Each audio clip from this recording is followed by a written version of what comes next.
Sa ilalim ng proklamasyon bilang 470, Seria 1975, ay itinakda ang unang linggo ng Oktubre ng bawat taon bilang Linggo ng Katandaang Pilipino o Elderly Week.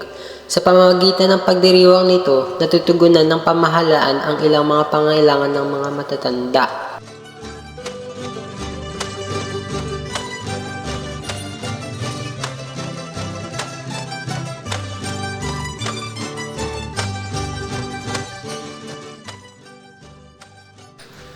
Sa buhay natin, sila ang mga haligi ng ating pamilya, ang mga matatanda.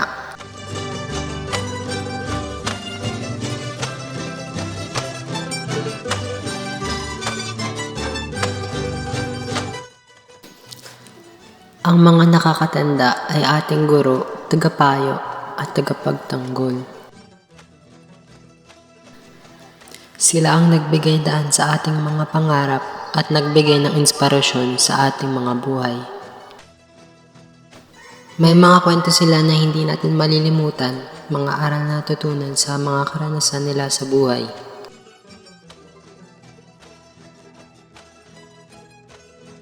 Silang mga matatanda ay hindi lang mga saksi ng kasaysayan, kundi mga instrumento ng pagpapalago ng ating kultura.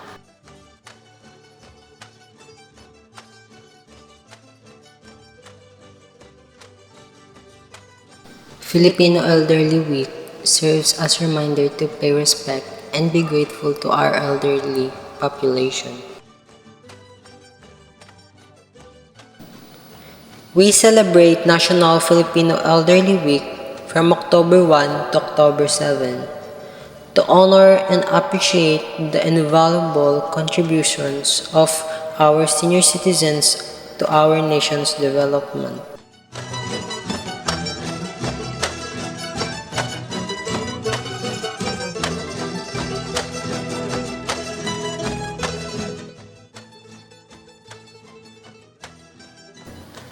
Sa ating komunidad, mahalagang pagkilala at pagpapahalaga sa ating mga matatanda.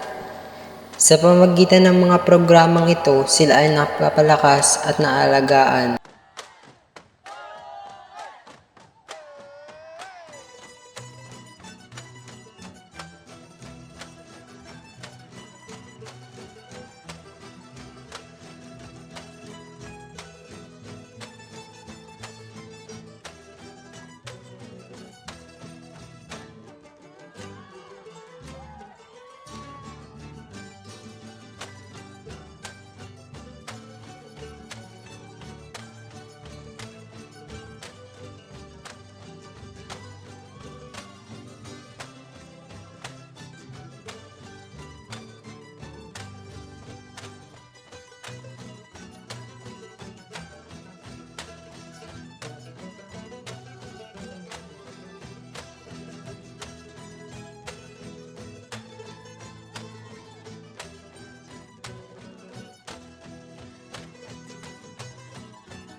Salamat sa mga nakakatanda. Patuloy kaming magbibigay ng pagmamahal at respeto.